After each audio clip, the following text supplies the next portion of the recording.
बार इतिहास के अंदर असुरक्षित है। ये बात बार बार कही कि हिंदुस्तान पहली बार इतिहास में असुरक्षित है। हिंदुस्तान के लिए तो वो लागू नहीं हुआ, लेकिन राजस्थान के लिए वो जरूर लागू हो गया। राजस्थान आज इतिहास में पहली बार असुरक्षित है, अपराधों में नंबर 1 है, भ्रष्टाचार में आज नंबर 1 है। यहां पर खड़े होकर बड़े इमोशनल तरीके से राहुल गांधी बोल रहे थे, मैं जा रहा था, मेरी जुबान भी नहीं खुल रही थी, वो महिला आई, उसने ऐसे पूरी रात अपने बच्चे के साथ बिताई। राजस्थान को भूल गए बिल्कुल, वहां से तो यात्रा भी निकाली थी। 14 साल की वो मासूम बच्ची जिसने इस दुनिया को भी नहीं देखा था, उसके साथ सामूहिक दुष्कर्म हुआ, जिंदा को काटा गया, उसको भट्टी में, कोयले की भट्टी में डाला गया, लेकिन इनकी तरफ से एक ट्वीट नहीं, एक कोई शब्द नहीं। ये शर्म आनी चाहिए इनको। डूंगरपुर कम नहीं है, डूंगरपुर के अंदर एक 9वीं क्लास की शिक्षक के साथ 5 लोगों ने दुष्कर्म करा, लेकिन इनके जू भी नहीं रखती। करौली के अंदर एक 21 साल की लड़की, आप बात करते हैं अगर इमोशन, अगर आप किसी के पिता है तो इस बात को समझिए, 21 साल की लड़की को पहले अगवा करा गया। और यहां पर आप ही की सरकार के जो मुख्यमंत्री है वो कहते हैं कि राजस्थान के अंदर तो अपराध ज्यादा इसलिए हो रहे हैं क्योंकि हम FIR तुरंत दर्ज करा देते हैं। वो भी झूठ है, क्योंकि जब उसको अगवा करा गया, उसके माता पिता तुरंत पुलिस स्टेशन गए कि हमारी बेटी को बचा लो। इस कार्यक्रम के सह प्रायोजक हैं पेट सफा आयुर्वेदिक चूरन, पेट सफा हर रोग दफा, गोल्डी मसाले, जहाँ चाहे रिश्ते बनाए। सच्ची सहेली, महिलाओं के लिए सबसे भरोसेमंद औषधि एवं tonic. Doctor ortho Ayurvedic oil और कैप्सूल, अब दर्द भी घुटने टेकेगा। रूप मंत्रा आयुर्वेदिक फेस वॉश, ये कोई कॉस्मेटिक नहीं, आयुर्वेदिक औषधि है। लोकसभा में अविश्वास प्रस्ताव का फाइनल राउंड। थोड़ी देर में प्रधानमंत्री मोदी का संबोधन। कल राहुल ने पीएम पर बोला था जबरदस्त हमला। अविश्वास प्रस्ताव पर चर्चा के दौरान मणिपुर को लेकर अधीर रंजन चौधरी ने बोला हमला। कहा जहां राजा अंधा होता है वहां द्रौपदी का चीरहरण होता है। मणिपुर और हस्तिनापुर में कोई अंतर नहीं। राहुल के भाषण में भारत माता की हत्या पर हल्ला बोल, बोले मेघवाल ये बयान ठीक नहीं। अधीर रंजन का जवाब, भारत माता बोलना अधिकार है। संसद में दस्तखत को लेकर राघव चड्ढा और आम आदमी पार्टी का सरकार पर हमला। कहा सदस्यता छीनने की साजिश, बिल को सिलेक्ट कमेटी में भेजने पर रण। ज्ञानवापी सर्वे का 7वां दिन आज सुबह 8 बजे से सर्वे जारी। तहखाने का सच खंगाल रही टीम, GPR तकनीक का हो रहा इस्तेमाल। उत्तराखंड में आज भी आफत का दिन, 4 जिलों में भारी बारिश का रेड अलर्ट जारी। देहरादून से लेकर कोटद्वार तक बाढ़ जैसे हालात, कई पुल टूटे। उत्तराखंड में बाढ़, बारिश की तबाही।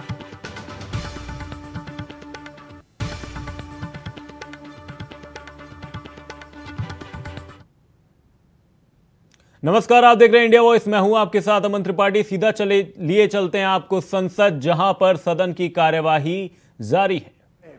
तुष्टीकरण का उदाहरण तो राजस्थान के अंदर इतना भद्दा हो रहा है, शायद ही किसी भी प्रदेश, भारत के किसी भी प्रदेश में हो रहा हो। ये 4 साल के अंदर 10 पुजारियों की हत्या हुई है। धार्मिक स्थल बचाने के लिए संतों ने अपना आत्मदाह करा है। राजस्थान के अंदर 300 साल पुराना शिव मंदिर तोड़ा जाता है, उसके ऊपर बुलडोजर चलता है। सालासर के अंदर दरबार का बुलडोजर चलता है, उसको तोड़ा जाता है। यह है इनका तुष्टीकरण। एक खास समुदाय के लिए इनकी सरकार वहां पर एक आदेश पारित करती है। सुनिए, एक आदेश पारित करती है इनकी राज्य सरकार कि एक खास समुदाय के लिए बिजली कटौती नहीं होगी क्योंकि उनका एक त्योहार है, हमें उनसे कोई परेशानी नहीं। लेकिन उसी समय वहां पर हिंदुओं का भी त्योहार था, रामनवमी मनाई जा रही थी, उस पे डीजेस के ऊपर बैन लगाए गए, पोस्टर्स के ऊपर बैन लगाए गए, धारा 144 लगाई गई।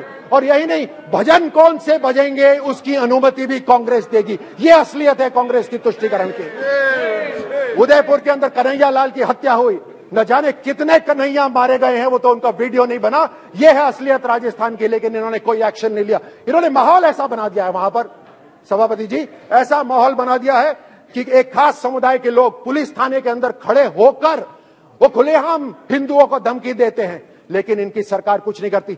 PFI बैंड है, यहां पर गृह मंत्री जी ने कल बताया PFI पूरे राष्ट्र के अंदर बैंड है, लेकिन PFI राजस्थान के अंदर पुलिस प्रोटेक्शन के साथ मार्च करती है। यह है असलियत इनके चेहरे। कहीं ना कहीं कहीं ना कहीं इन बाहर की कोई ना कोई एजेंसी, कोई ना कोई संगठन, बाहर की कोई ना कोई एजेंसी कहीं ना कहीं इनके साथ मिली हुई है। मैं तो वापस उसी पे जाता हूं, क्या एमओयू हुआ था उस समय चाइना के साथ जो आज तक भारत को नहीं पता। कहीं ना कहीं इन्होंने भारत को तोड़ने के लिए सुपारी उठाई हुई है, भारत को ये तोड़ना चाहते हैं हर तरह से।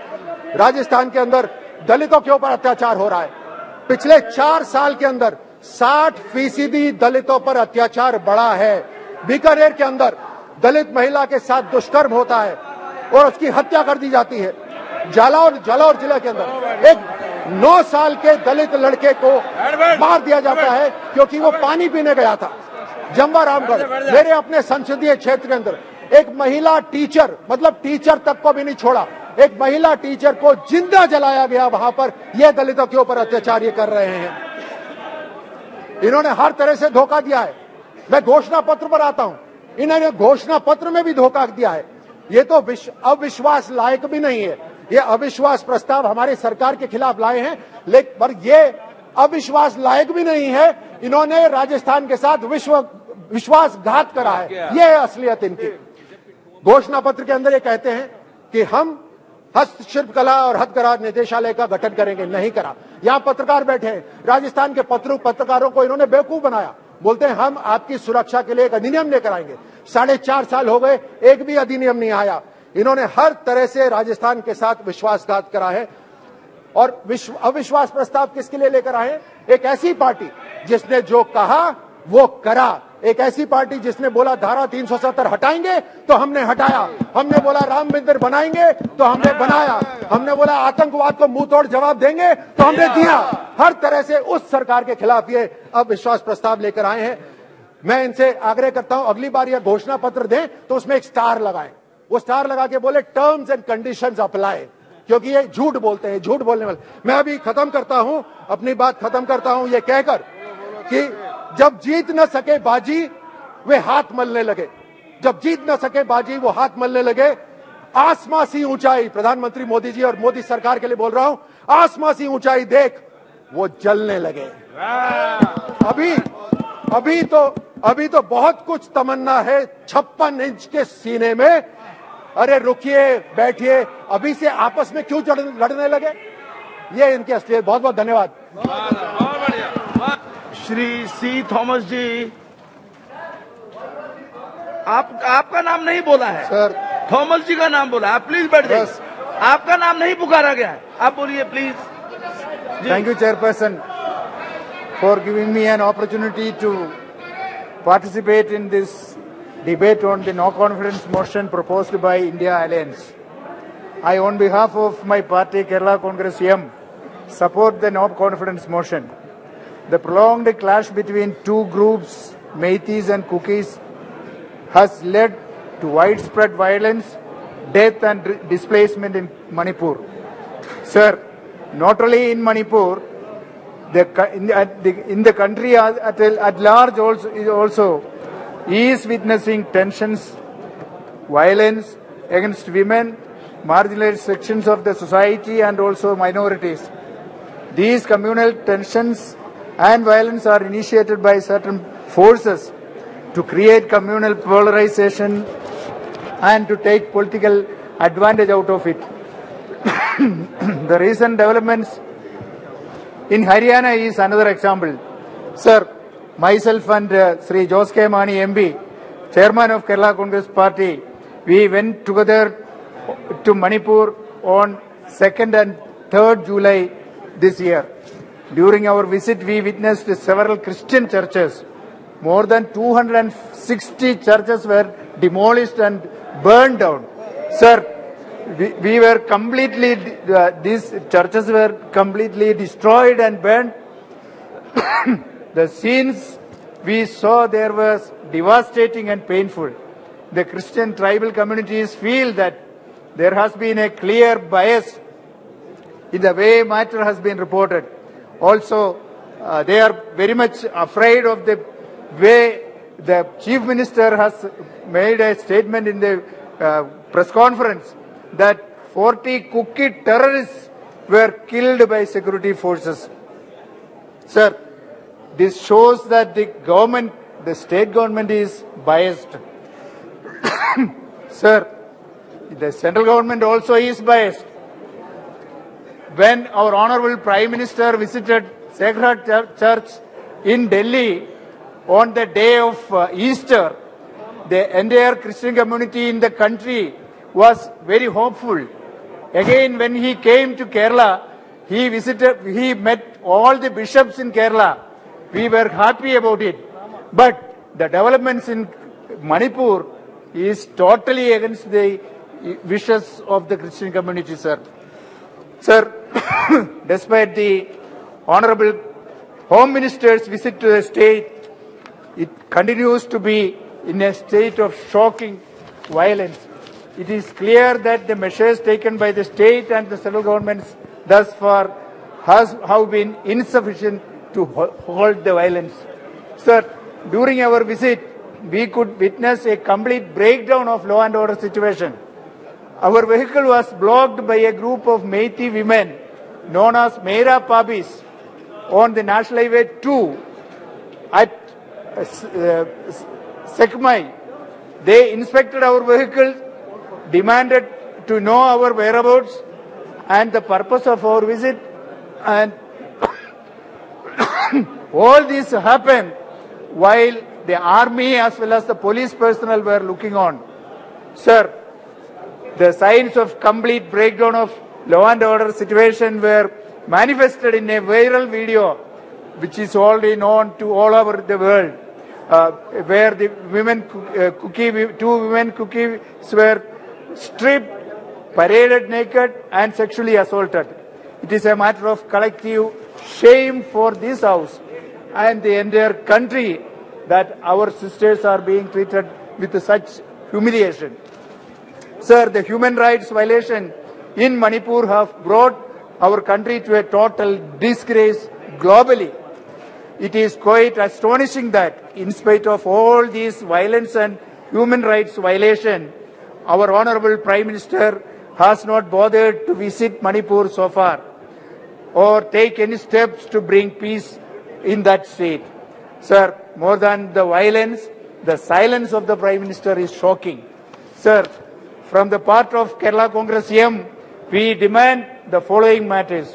One, the Honorable Prime Minister should visit Manipur and announce a special package to the state for bringing peace over there. The Chief Minister Biren Singh, who failed to deliver his constitutional duties, be removed without further delay. A joint parliamentary committee be constituted to visit and study the reasons behind the conflict and also to propose some suggestions for making changes there. Sir, compensation should be paid to all the victims and their rehabilitation should be ensured in a time-bound manner. Above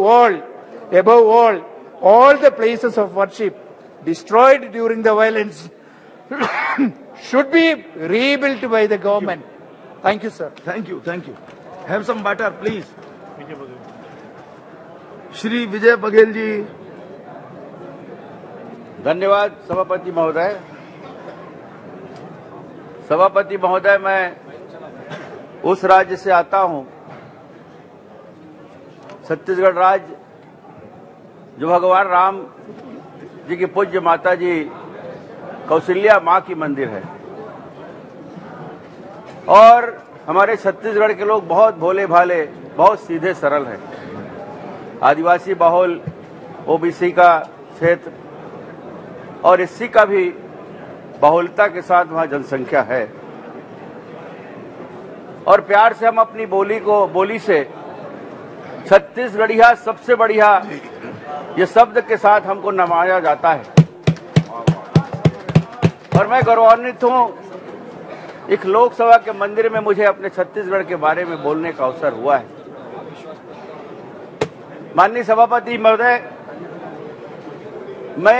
मेरा मन अभी दुखी भी है बोलते हुए और मैं अपने मन में खुशी भी महसूस कर रहा हूं। दुखी इसलिए कि जिस छत्तीसगढ़ से मैं आता हूं, आज उस पवित्र भूमि को कलंकित करने का काम अगर किसी से किया है तो कांग्रेस पार्टी के मुख्यमंत्री ने किया है।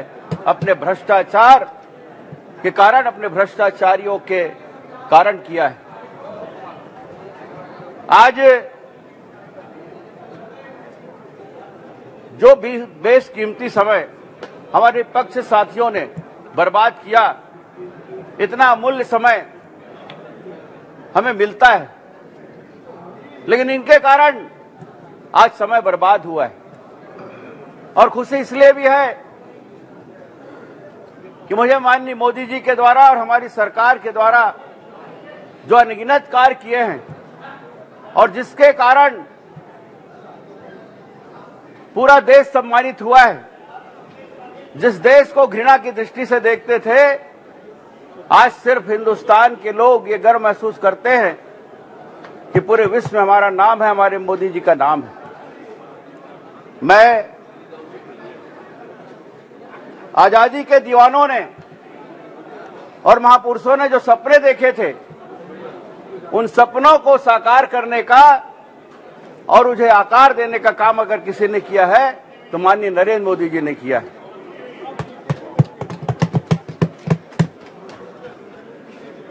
आज इस बात को भी मैं कहना चाहूंगा माननीय सभापति महोदय कि जिस भारतवर्ष को हीनता की भावना से देखते थे जब ये थे सरकार में 60 साल, आज जब हमारे प्रधानमंत्री जाते हैं किसी देश में तो बाहें फैलाकर वहां के लोग उसका स्वागत और सम्मान करते हैं। मणिपुर की बात कर रहे थे लोग, मैं छत्तीसगढ़ में ले जाना चाहता हूं। हमारे राहुल गांधी जी गए थे वहां पर, आदिवासी क्षेत्र में गए थे, और क्या हालत है वहां पर। हमारे सांसद भाई बैठे हैं, दीपक भाई जी, जो प्रदेश कांग्रेस कमेटी के अध्यक्ष भी हैं, क्या हालत है वहां। मणिपुर की बात कर रहे थे, पूरा काला चिट्ठा इनका खोल दिया मणिपुर के हमारे गृह मंत्री जी ने। पहले क्या हुआ था, अब क्या हुआ है, और मणिपुर के लिए हमने किस किस स्तर पर काम किया है, वो सारी बातें यहां बताई है। आज माननीय मोदी जी ने अपने दमदार नेतृत्व से इस मिथ्या को भी छोड़ा है, खत्म किया है कि पहले लोग भारत के बारे में सोच रखते थे ये तो भारत है, यहां कुछ नहीं हो सकता, लेकिन उनकी दमदार नेतृत्व ने यह बता दिया कि हम किसी से कम नहीं हैं, और ये बात आज सर्वविदित है। मैं एक बात कह के छत्तीसगढ़ के ऊपर भी आता हूं कि जो प्रधानमंत्री जब नहीं थे मोदी जी, तो उन्होंने अमेरिका को झुका सकते हैं, आतंकी पाकिस्तान में हड़कंप मचा सकते हैं, और चीन जैसे गद्दार देश की सुर्खियों में आ सकते हैं, और आतंकवादियों के धमकी के बावजूद भी जम्मू कश्मीर में तिरंगा फहरा सकते हैं। आज तो प्रधानमंत्री है, निश्चित रूप से उनके नेतृत्व में हमारा भारत विश्व गुरु बनेगा।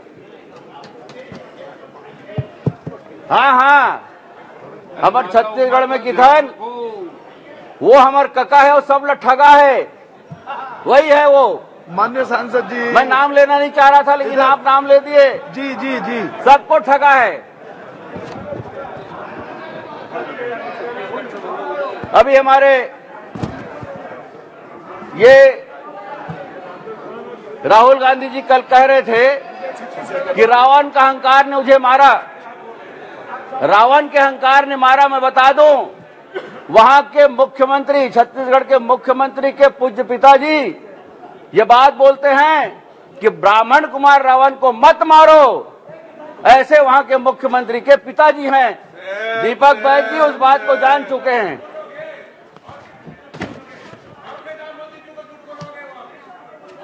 झूठ नहीं बोल रहा हूं, अपने मुख्यमंत्री की बात। माननीय सांसद जी, बलात्कार की बात कर रहे हैं, समय सीमित। 5055 बलात्कार हुए हैं छत्तीसगढ़ में, 5055, 137 बलात्कार इन्हीं की सरकार में, जो वहां के मुख्यमंत्री का क्षेत्र है पाटन में हुआ है। और आपको मैं ले जाता हूं आपके क्षेत्र में दीपक जी, कि जो वहां पर कोटा केबिन है, सरकारी आवासीय, विद्यालय, वहां की मासूम आदिवासी समाज की बच्ची 5 साल की बच्ची को के साथ बलात्कार हुआ है। एर्राबोर के हॉस्टल इन्हीं का क्षेत्र आता है और वहां पर आबकारी मंत्री का भी क्षेत्र है। वो वहां 5 साल, अभी 2 महीना भी नहीं बीता है माननीय सभापति महोदय, 15 दिन बीता है, आप वहां गए भी नहीं है। बैठो दीपक बैठो। 5 साल की बच्ची के साथ मन सिहर जाता है, मन दुखी हो जाता है, दिल दहल जाता है। ऐसे वाकये वहां हो रहे हैं और उनके ऊपर कार्रवाई भी नहीं होती। जब जाके वहां आंदोलन हुआ, सर्ववादी समाज गया, भारतीय जनता पार्टी के नेतागण गए, तब उस पर कार्रवाई हुई है। आप क्या बात करेंगे यहां पर खड़ा होके? मैं बता दूं कि आप माननीय सभापति महोदय, एक गांव है वहां पर, आदिवासी बहुल गांव, जिसको महामहिम राष्ट्रपति जी ने गोद लिया है। उस गांव का नाम है, कलाम जी ने उसने गोद लिया था।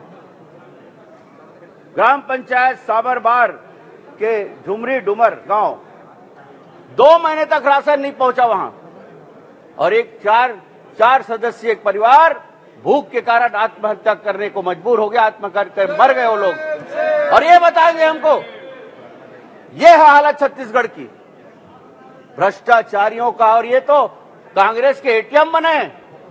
अभी कह रहे थे हमारे राज्यवर्धन जी, अगर राज्यवर्धन जी के मुख्यमंत्री और हमारे मुख्यमंत्री के ऊपर कॉम्पिटेंस कराने ना, तो हमारा मुख्यमंत्री पहला आएगा भ्रष्टाचारियों में। मैं दावे के साथ कहना चाहता हूं, हर महीने पैसा पहुंचता है। कांग्रेस कमेटी अगर चल रही है तो वहां के मुख्यमंत्री के बदौलत चल रही है।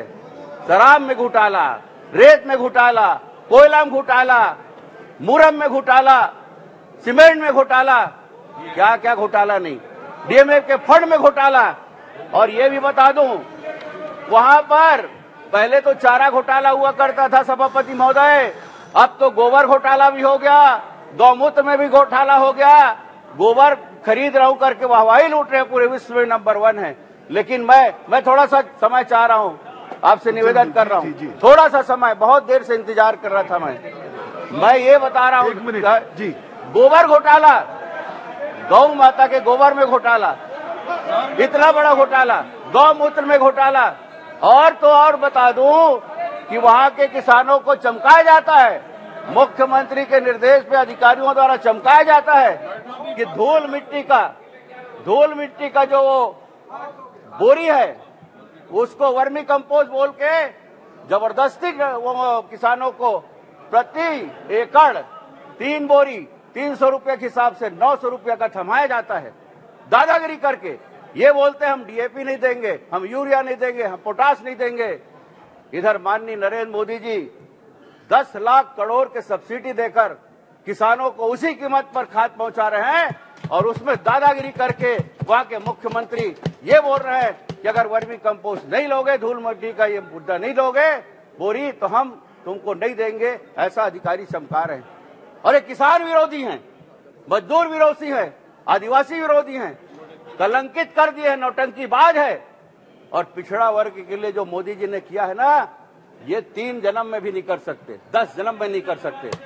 और मैं बता दूं कि 27% पिछड़ा वर्गों को 27% का आरक्षण देने की बात कह के वो अपने ही लोगों द्वारा हाई कोर्ट में केस लगाए, अपने ही लोगों द्वारा हाई कोर्ट में केस लगा दिए। ये न्याय संगत नहीं है और उनको जी वो पद से नवाजे हैं, पद से नवाजे उन्हीं लोगों को। ऐसा वहां षड्यंत्रकारी मुख्यमंत्री है। Thank you. मैं आदिवासी विरोधी, पिछड़ा वर्ग विरोधी, ठीक है, एससी विरोधी, मजदूर विरोधी, किसान विरोधी, पीएससी घोटाला करते हुए युवा विरोधी, ऐसे भ्रष्ट सरकार के ये लोग यहाँ बैठे हैं, उनको देखे जाके। श्री के प्रभाकर रेड्डी जी। और मैं इस अविश्वास पत्र है उसके विरोध में आज मैं अपनी बात कह నిన్న జరిగిన సంఘటన మీద మరి తెలంగాణ నుంచి బీఆర్ఎస్ పార్టీకి అవిశ్వాస తీర్మానం పెట్టినప్పుడు మరి మాకు అవకాశం రావడం జరిగింది. మరి ముఖ్యంగా 3 విషయాల గురించి మేము మాట్లాడాలనుకుంటున్నాం. మొట్టమొదటిది, మా నాయకుడు పార్లమెంట్లో మాట్లాడినప్పుడు మరి కాళేశ్వరం ప్రాజెక్టు మీద, మరి ముఖ్యంగా కాళేశ్వరం ప్రాజెక్టు మరి తెలంగాణ రాష్ట్రంలో దేశంలో ఎక్కడ లేని విధంగా ప్రపంచంలోనే ఒక ప్రతిష్టాత్మకమైన ప్రాజెక్టు ఈరోజు తెలంగాణ రాష్ట్రంలో ఉన్నది. మా గౌరవ ముఖ్యమంత్రి గారు మరి మేము ఆ 16వ లోక్సభలో 17వ లోక్సభలో చాలా సందర్భాలల్లో మరి ఈ కాళేశ్వరం ప్రాజెక్టుకు జాతీయ హోదా కావాలని చెప్పి ఎన్నోసార్లు అడగడం జరిగింది. మా గౌరవ ముఖ్యమంత్రి గారు కూడా ఎన్నో సందర్భాలల్లో మరి ప్రధానమంత్రిని మరి గృహమంత్రిని ఎన్నో సందర్భాల్లో కూడా అడగడం జరిగింది. ఒక్క నయా పైసా కూడా ఇవ్వలేదు. నిన్న మా ఫ్లోర్ లీడర్ మాట్లాడేటప్పుడు మైకు కట్ చేసి మేము కాళేశ్వరం ప్రాజెక్టుకు 86,000 కోట్లు ఇచ్చినామని చెప్పి సభలో కూడా మరి అబద్దాలు చెప్పడం చాలా దారుణం. మేమేమనుకున్నామంటే बीजेपी का पार्टी व्हाट्सएप में, ट्विटर में, यूट्यूब में गलत बोलते, झूठ बोलते, मगर इतना बड़ा पार्लियामेंट के अंदर भी झूठ बोल रहा बोल के कल ही मालूम हो गया हमारे को.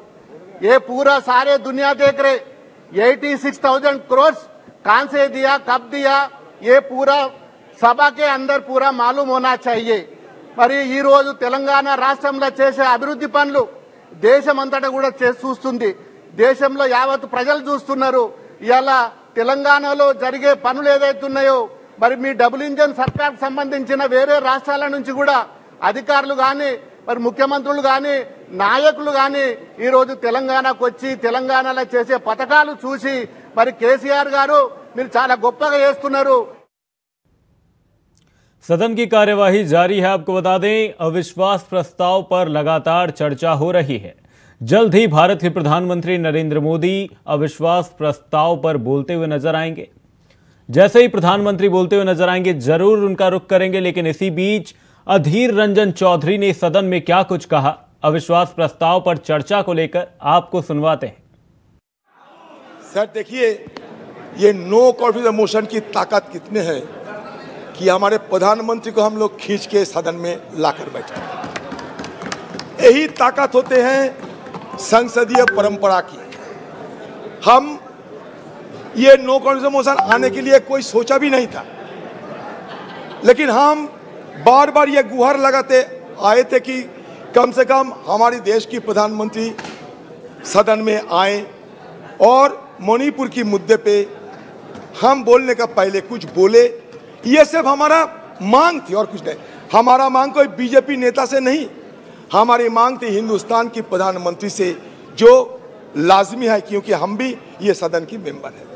जब राजा अंधा रहते हैं, धृतराष्ट्र जब अंधा रहते थे उस समय द्रौपदी की बस्तारण हुई थी। आज भी राजा अंधे बैठे हैं, इसलिए जहां राजा अंधा बैठे रहते, जहां राजा अंधा बैठे रहते वहां द्रौपदी की बस्तारण चाहे वो हस्तिनापुर में हो चाहे वो मणिपुर में हो, होते ही रहते। मणिपुर और हस्तिनापुर में कोई फर्क नहीं। अविश्वास प्रस्ताव पर लोकसभा में चर्चा के दौरान आज AIM चीफ असदुद्दीन ओवैसी ने भी भाषण दिया। ओवैसी ने केंद्र पर निशाना साधते हुए कहा कि नूह में इमारतों को गिरा दिया गया, इस देश का जमीर कहां गया, ये इनका कारनामा है। हिजाब को मसला बना दिया और मुस्लिम बच्चियों को तालीम से महरूम कर दिया। आपका जमीर कहां गया? मैं पूछना चाहता हूं कि क्या बिल्किस बानो इस देश की बेटी नहीं है? आपने कातिलों को रिहा कर दिया, आप बहुसंख्यकवादी राजनीति को फॉलो कर रहे हैं। पहले पीएम मोदी कहते थे कि समस्या बॉर्डर पर नहीं दिल्ली में है, पर अब वे चीन पर क्यों नहीं बोलते? अहमदाबाद में चीन के राष्ट्रपति को आपने झूला झुलाया, उससे क्या नतीजा निकला? चाइना के ऊपर कोई नहीं बोलते। प्रधानमंत्री मोदी ने उस वक्त 2013 में जब प्रधानमंत्री नहीं थे कहा था कि समस्या बॉर्डर पर नहीं दिल्ली में है। अगर हम अपनी जमीन पर हैं तो डिसएंगेजमेंट क्यों कर रहे हैं? क्या आज चीन हमारी जमीन पर नहीं बैठा है? क्या आज चीन से आप बातचीत कर रहे हैं? आप डिसएंगेजमेंट कर दिए, बताइए डीएस्केलेशन, डी-इंडक्शन कब होगा? मैं आपके जरिए से हुकूमत को बता रहा हूं कि अगर प्रधानमंत्री ने अहमदाबाद में शी जिनपिंग को बुलाकर झूला झुलाया था, क्या हुआ, क्या नतीजा निकला उसका? चेन्नई दिखाया, क्या नतीजा निकला? सर इसलिए चीन पर बोलिए, चीन को उखाड़ कर फेंकिए। सर और एक पॉइंट जिस पर मैं मुखालिफ तायद में खड़ा हूं, हाई इन्फ्लेशन है इस मुल्क में, हाई अनएम्प्लॉयमेंट है, स्टैग्नेटिंग कंजम्पशन है, इसकी वजह से महिलाओं में हाई एनीमिया लीड कर रहा है। ये हुकूमत इसकी जिम्मेदार है। सर कुलभूषण जाधव कहां है? पाकिस्तान में बैठा है, आप क्यों नहीं लेके आते? स्पीकर सर, मैं कंक्लूजन में अभी कल हमारे होम मिनिस्टर ने कहा था क्विट इंडिया।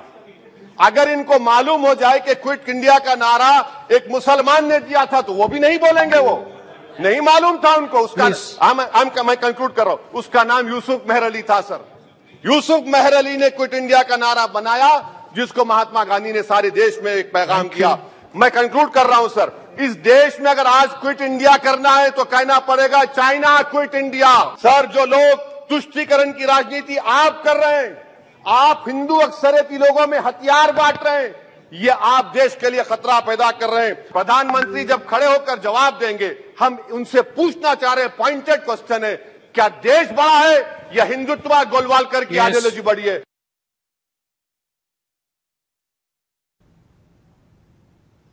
खबरों के सिलसिले में वक्त है एक छोटे से ब्रेक का। ब्रेक के उस पार खबरों का सिलसिला रहेगा जारी। ब्रेक के बाद एक बार फिर से स्वागत है, आप देख रहे हैं इंडिया वॉइस। रुक करते हैं सदन का, जहां पर अविश्वास प्रस्ताव पर तीसरे दिन की चर्चा जारी है। क्या कुछ चल रहा है सदन में, सुनते हैं।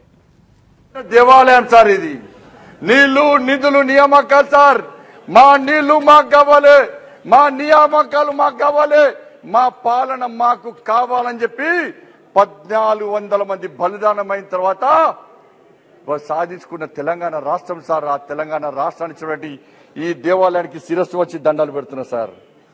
కాంగ్రెస్ పార్టీ అధికారంలో ఉంది సార్. ఆ రోజు ఉద్యమం నడుస్తుంది సార్. 1400 మంది పేదోళ్ళు బలిదానం అయిపోయారు సార్.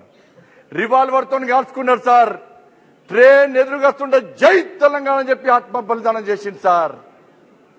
కిరోసిన్ పోసుకొని ఆత్మహత్య చేసుకున్నారు సార్. కానీ కాంగ్రెస్ పార్టీ తెలంగాణ రాష్ట్రాన్ని ఇవ్వలేదు సార్. యువత ఆత్మహత్య చేసుకుంటారు సార్.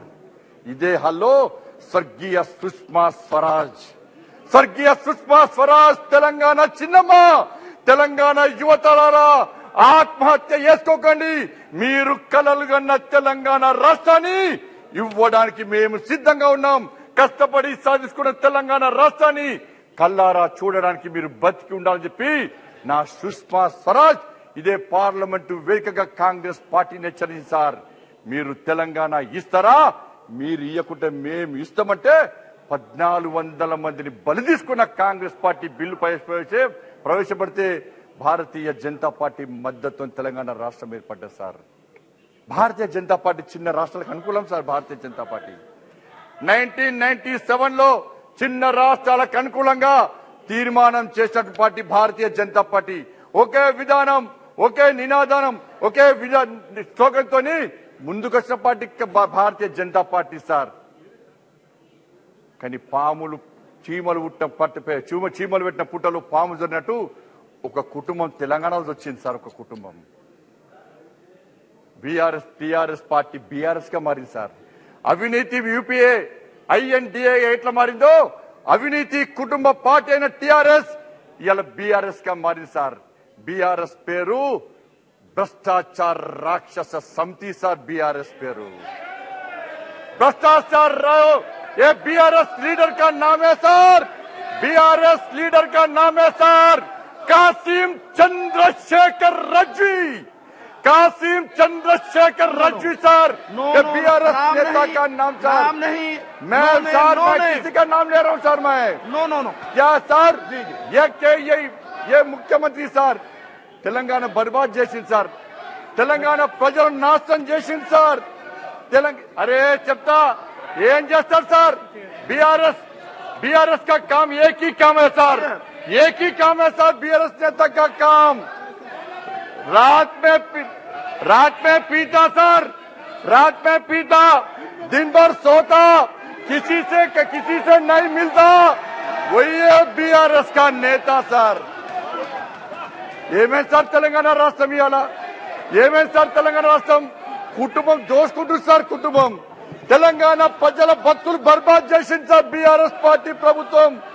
ఇలా ఎన్నికల అఫిడవిట్ లో సార్, ఎన్నికల అఫిడవిట్ లో ముఖ్యమంత్రి కుటుంబం యొక్క ఆదాయాన్ని చెప్తా సార్. ఎన్నికల అఫిడవిట్ లో వాళ్ళ అధికారంలోకి అధికారంలోకి రాకముందు పోల్స్తే ముఖ్యమంత్రి కొడుకు ఆస్తులు 400 రెట్లు పెరిగినాయి సార్. ఆయన భార్య ఆస్తులు 1800% పెరిగినాయి సార్. తెలంగాణ రైతుల సగటు ఆదాయం 1,12,836 రూపాయలు అయితే ముఖ్యమంత్రి వ్యవసాయం యొక్క ఆదాయం ₹1,00,00,000 సార్. కొడుకు వ్యవసాయ ఆదాయం 59,85,000 సార్. కోడలు ఆదాయం 2,000%. ఇవాళ కేసీఆర్ కుటుంబం ఆదాయం పెరిగింది సార్. కేసీఆర్ కుటుంబం ఆదాయం ఎట్లా పెరుగుతుంది సార్? నా తెలంగాణ రాష్ట్రంలో రైతులు ఎట్లా బర్బాద్ అవుతుంది సార్? నిన్న నామా నాగేశ్వరరావు చెప్పింది సార్, 24 hours కరెంట్ ఇస్తున్నామన్నారు సార్. 24 hours కరెంట్ ఇస్తున్నాం సార్. నేను సవాల్ చేస్తున్నా సార్, నేను రాజీనామా చేస్తా sir. 24 hours current BRS party ఇచ్చినట్టయితే నేను రాజీనామా చేస్తా సార్. ఇస్తలేడని చెప్పి నేను చేస్తా, ప్రూవ్ చేస్తా సార్. ఇచ్చినట్టయితే నేను రాజీనామా చేస్తా సార్. ఇయ్యకుంటే వాళ్ళు రాజీనామా చేయడానికి సిద్ధమా? ఒక్కసారి ఆలోచించారు. ఎందుకు అవిశ్వాసం పెట్టాలి సార్? కేసీఆర్ ముఖ్యమంత్రి బీఆర్ఎస్ పార్టీ ఎందుకు అవిశ్వాసం పెట్టాలి సార్? ఉదయం లేస్తే మహిళలు ఈ ఆత్మగౌరవంతో ఇబ్బంది పడుతున్నారని చెప్పి టాయిలెట్స్ నిర్మాణం చేపడితే టాయిలెట్స్ పైసలు దోచుకున్న బీఆర్ఎస్ పార్టీ నాయకులు సార్. వీళ్ళు ఇంటికి వచ్చి జల్ జీవన్ మిషన్ పేరు మీద ఇంటికి నీళ్లు ఇస్తే 4,000 కోట్ల రూపాయలను 40,000 కోట్ల రూపాయలతో మిషన్ భగీరథ పేరుతో మోసం చేసింది సార్. ఎక్కడ కూడా నీళ్లు ఇవ్వలేదు సార్. చాలా ప్రాంతాల్లో నీళ్లు సార్. ఇలా ఇళ్ల కోసం సార్ ప్రధానమంత్రి ఆవాస్ యోజన కింద 2,50,000 రూపాయలు నరేంద్ర మోడీ గారు ప్రభుత్వం ఇస్తే డబుల్ బెడ్రూమ్ తో మోసం చేసింది సార్. కేంద్రం ఇచ్చే పైసలతో పిప్పారు సార్ వీళ్ళు. డబుల్ బెడ్రూమ్ తో మోసం చేస్తున్నారు సార్ వీళ్ళు. ఇలా కేంద్రం ఇచ్చే పైసలు దోచుకొని కేంద్రం పైసలు ఇవ్వకుండా తిరిగి ఇవ్వకుండా డబుల్ బెడ్రూమ్లు ఇవ్వకుండా ప్రజలకు నిల్వ నీడ లేకుండా చేసినటువంటి పార్టీ ప్రభుత్వం బీఆర్ఎస్ పార్టీ ప్రభుత్వం సార్. ఇలా మహిళలు కట్టెల పొయ్యితో ఇబ్బంది పడుతున్నారని చెప్పి భావించి ఇలా ఉచితంగా గ్యాస్ కనెక్షన్ ఇచ్చినటువంటి ప్రభుత్వం భారతీయ జనతా పార్టీ ప్రభుత్వం సార్. మహిళలకు గ్యాస్ మీద వంట చేసుకోవడానికి బియ్యం లేవని చెప్పి గరీబ్ కళ్యాణ్ అన్న యోజన కింద బియ్యం పప్పులు ఉప్పులిస్తే ఈ బీఆర్ఎస్ పార్టీ దొంగలు బియ్యం అమ్ముకున్నారు సార్. కిలోకు రూపాయి వసూలు చేసింది సార్ ఈ బీఆర్ఎస్ పార్టీ దొంగలు. ఇలా లాస్ట్ కు ఇలా గ్రామీణ ఉపాధి హామీ కింద మహిళలకు ఉపాధి హామీ పైసలు ఇస్తే పైసలు దోచుకున్నారు sir. National highway Narendra Modi ప్రభుత్వం ఇచ్చింది సార్. గ్రామీణ సడక్ యోజన కింద నరేంద్ర మోడీ ప్రభుత్వం ఇచ్చింది సార్. ఇవాళ నేషనల్ హైవేకు ల్యాండ్ అక్విజిషన్ ఇయ్యారు సార్. అభివృద్ధికి సహకరించారు సార్ రాష్ట్ర ముఖ్యమంత్రి ఎప్పుడు రాదు సార్. సిగ్గుండాల సార్ వీళ్ళకు. నరేంద్ర మోడీ గారి మణిపూర్ ఓలే అంటుంది సార్. ఇవాళ తెలంగాణ రాష్ట్రంలో ఇంటర్మీడియట్ విద్యార్థులు ఆత్మహత్య చేసుకుంటే ముఖ్యమంత్రి రాలేదు సార్. రైతులు ఆత్మహత్య చేసుకుంటే ముఖ్యమంత్రి రాలేదు సార్. ఆర్టీసీ కార్మికులు ఆత్మహత్య చేసుకుంటే ముఖ్యమంత్రి రాలేదు సార్. యువత ఆత్మహత్య చేసుకుంటే ముఖ్యమంత్రి రాలేదు సార్. 317 జీవో పేరుతోని ఉపాధ్యాయులు ఆత్మహత్య చేసుకుంటే ముఖ్యమంత్రి రాలేదు సార్. ఫస్ట్ నాడు జీతాలు ఇస్తలేరు సార్. ఇవాళ గ్రామ పంచాయతీలో ఇలా పేద సిబ్బంది పారి కార్మిక సిబ్బంది వల్ల ఆందోళన జీతాల కోసం చెప్పేస్తారు. ఇటువంటి పార్టీ ఇలా విశ్వాసం పెడుతుంది సార్. ఇలా Congress party, MIM party, BRS party కలిసి సార్ ఇక్కడ ఉద్యమాలు చేస్తారు సార్. ఇక్కడ కలిసి ఉంటారు, బయట నటిస్తారు సార్. ఎక్కడుంది సార్ కాంగ్రెస్ పార్టీ? ఇవాళ దుబ్బాకలో కాంగ్రెస్ పార్టీ డిపాజిట్ రాలేదు సార్. బీజేపీకి గెలిచింది సార్. హైదరాబాద్ జిహెచ్ఎంసీ ఎన్నికలో Congress party 2 sir. Bharatiya Janata party 4 నుంచి 48 గెలిచింది సార్. హుజాబాద్ లో కాంగ్రెస్ పార్టీ డిపాజిట్ రాలేదు సార్. మున్గోల్లో కాంగ్రెస్ పార్టీ డిపాజిట్ రాలేదు సార్. కరీంనగర్ కార్పొరేషన్ లో కాంగ్రెస్ 0, నిజామాబాద్ కార్పొరేషన్ లో కాంగ్రెస్ పార్టీ 0, వరంగల్ కార్పొరేషన్ లో కాంగ్రెస్ పార్టీ 0, ఎమ్మెల్సీ ఎన్నికల్లో కాంగ్రెస్ పార్టీ 0. భారతీయ జనతా పార్టీ నరేంద్ర మోడీ గారి నేతృత్వంలో వచ్చింది sir. Sir please sir 1 minute sir, please sir, please sir. Sir Congress party నాయకుడు వచ్చింది సార్. నిక్కర్ పార్టీ అంటారు sir. Bharatiya Janata party liquor king అంటారు సార్. లిక్కర్ తో సంబంధం వాళ్ళకే సార్. లిక్కర్ తో సంబంధం కాంగ్రెస్ పార్టీకి సార్. భారతీయ జనతా పార్టీ ఆర్ఎస్ఎస్ఆర్ ఈ దేశంలో సనాతన ధర్మాన్ని, సంస్కృతి, సంప్రదాయాన్ని, హిందూ సమాజాన్ని సంఘటితం చేసే దేశభక్తి క్రమశిక్షణ గల ఏకైక సంస్థ రాష్ట్రీయ స్వయం సేవక్ సంఘ్ సార్. ఉదయం లేస్తాం సార్, భగవద్ధ్వజాన్ని ప్రతిష్ఠిస్తాం సార్, నిక్కర్ పేరుతోనే అవమానపరుస్తుంది సార్. నమస్తే సదా వచ్చలే మాతృభూమే తయా హిందూ భూమే సుఖం వర్ధితోహం మహామంగళే పుణ్య భూమే తదర్తే పతద్వేషకాయోర్ నమస్తే నమస్తే అని భారత మాత యొక్క భగవద్ధ్వజాన్ని ప్రతిష్ఠించి భారత మాతను తలిచి కొలిచి ఆరాధించే సంస్థ రాష్ట్రీయ స్వయం సేవక్ సంఘ్ సార్.